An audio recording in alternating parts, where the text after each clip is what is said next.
This channel does not promote any violent, harmful, or illegal activities. All content provided by this channel is meant for an educational purpose only. এই বাংলায় এমনই হয় তার কারণ একই রাস্তা সারাইয়ের জন্য তিনবার টেন্ডার হয়েছে। ভাবুন, তিনবার টেন্ডার হয়েছে।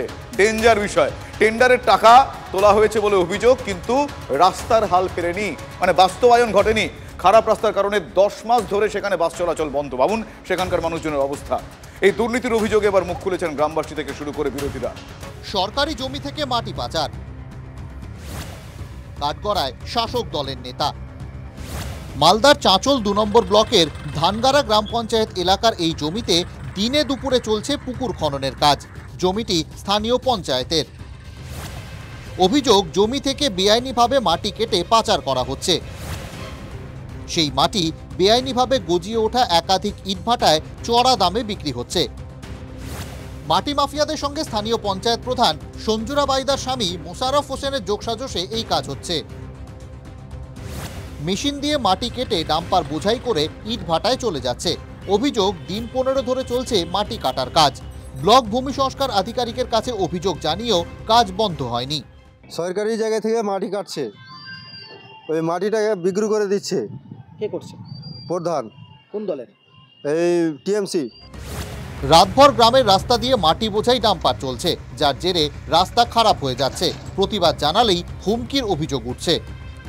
আমরা কোনো কথা বলতে গেলে বলে আমাদের সার্টিফিকেট কেটে ছিঁড়ে ফেলে দিবে, মেম্বারের এরকম হুমকি দিচ্ছে। কিছু কর্মীকেও মানে জানমারা হুমকি দিয়েছে মারার জন্য। অভিযোগ দিয়েছি, তাও কোনো নোটিশ আসে না, কিছু হয় না। ধরেন গাড়ি বন্ধ হচ্ছে না, রাত্রে রাস্তা খারাপ হচ্ছে, চলাচল বন্ধ হয়ে যাচ্ছে, আমরা হুমকি দিচ্ছে। মাটি পাচার নিয়ে সরব এলাকার বিজেপি নেতৃত্ব। বারংবার বলবো, এই তৃণমূল সরকারের সাথে প্রশাসনের অধিকাংশ লোক জড়িত আছে, এবং এটা জড়িত না থাকলে এরকম একটা বেআইনি কাজ হতে পারে না। যদিও তৃণমূল পঞ্চায়েত প্রধান বা তার স্বামী কেউই এ নিয়ে ক্যামেরার সামনে মুখ খুলতে নারাজ। তাদের দাবি অভিযোগ ভিত্তিহীন। অভিযোগটা একেবারে ভিত্তিহীন, সঠিক নয়।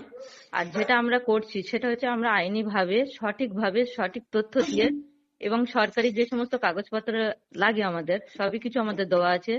আমরা 23টা মেম্বার আছি। 23টা মেম্বার কি প্রধানের সাপোর্টে থাকবে? কি থাকবে না? তো কিছু তো মানে ভিতরিয়া ভাবে অনেকে তো প্রধানকে চেয়ার থেকে হটানোর জন্য মানে বিভিন্ন রকম অভিযোগ তো করতে পারে।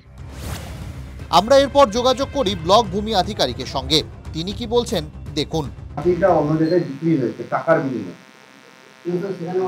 আমরা দেখছি, তাহলে ওটা সেরকম হলে আমরা খোঁজ নিয়ে দেখছি, ওটা আর কি আমরা তাহলে সেরকম হলে কালেকশন করব। এলাকাবাসীর দাবি, প্রশাসনিক আধিকারিকরা এসে অভিযোগ খতিয়ে দেখে ব্যবস্থা নিক। মাটি মাফিয়াদের হুমকির মুখে পড়ে আতঙ্কে গ্রামবাসীরা। মালদা থেকে শুভতোষ ভট্টাচার্যের রিপোর্ট, TV9 বাংলা। দুর্নীতির গুতোয় একেবারে নাজেহাল দশা। ভাবুন একবার, আপনার জমি আপনার অজান্তেই বিক্রি হয়ে যাচ্ছে। আর সেটা কিভাবে হচ্ছে জানেন? রাতারাতি বদলে যাচ্ছে জমির চরিত্র। কাঠগড়ায় BLLRO বোলপুরের মালিকের অজান্তেই জমি বিক্রি হয়ে গিয়েছে। শিলিগুড়িতে একই জমির একাধিক মালিকের খোঁজ পাওয়া যাচ্ছে। গোঘাটে স্কুলের জমিও বেদখল হয়ে যাচ্ছে। অভিযোগ এমনটাই।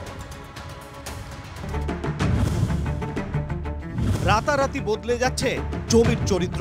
মালিকের অজান্তেই জমির মালিকানা বদল। খাস BLRO দপ্তরেই রমরমিয়ে জাল দলিল চক্র চালানোর অভিযোগ। শিলিগুড়ি, বীরভূম থেকে হুগলি, একের পর এক চাঞ্চল্যকর তথ্য TV9 বাংলার হাতে। সার্চিং করে জমি কেনার জন্য ঋণ দেয় ব্যাংক। শোধ না করায় জমি বাজেয়াপ্ত করতে গেলে হাজির আরো এক জমির মালিক। দলিল দেখিয়ে দাবি জমি তার, তিনি কোনো ঋণ নেননি। একই জমির একাধিক মালিকানা, তাহলে কিভাবে? আইনি জটিলতার সুযোগ নিয়ে জমি হাতানোর ছক। এমনই কাণ্ড ঘটেছে শিলিগুড়িতে।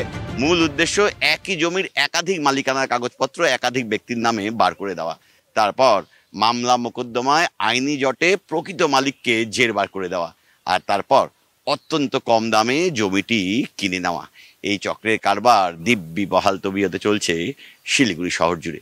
মাটিগাড়া, মান্ডালাগুড়ি, ভক্তিনগর, রাজগঞ্জ, এই সমস্ত এলাকাতে মাঝে মাঝেই ঝামেলাগুলো আসছে। কিছু ল্যান্ড ব্রোকার এর সঙ্গে আছে, এবং তার সঙ্গে নিশ্চয়ই সেকশনস অফ কনসার্ন অফিস কর্মীরা যুক্ত আছে। বীরভূমের বোলপুরে আবার প্রভাব খাটিয়ে বৃদ্ধার 6 একরের বেশি জমি বেদখলের অভিযোগ। বিক্রি হয়ে গেছে জমি, জানেনই না বৃদ্ধা। কোটি কোটি টাকার সম্পত্তি হারিয়ে কার্যত রাস্তায় বসেছে পরিবার। ভূমি দপ্তর আমাদের জায়গা যেমন 2 নম্বরই করে ওনাদেরকে রেকর্ড করে দিয়েছে, আমাদের রেকর্ড আমাদেরকে ফিরিয়ে দেয়। আমাদের জায়গা ছিল 6 একর 65 শতক, পুরোটাই 2 নম্বরই হয়ে গেছে। অবসরের মেয়াদ শেষের পরেও চেয়ারে হাইকোর্টের কড়া নির্দেশের পরে রাজ্য মেডিকেল কাউন্সিলের রেজিস্ট্রার পদ থেকে ইস্তফা দিতে বাধ্য হলেন মানস চক্রবর্তী। কালই রাজ্য মেডিকেল কাউন্সিলের রেজিস্ট্রারকে পদত্যাগের নির্দেশ দেয় কলকাতা হাইকোর্ট। 24 ঘন্টার মধ্যে ইস্তফা না দিলে তাকে পদ থেকে সরানোর নির্দেশ দিয়েছে আদালত। আর এরপরই আজ রাজ্য মেডিকেল কাউন্সিলের রেজিস্ট্রার পদ থেকে ইস্তফা দিয়েছেন মানস চক্রবর্তী।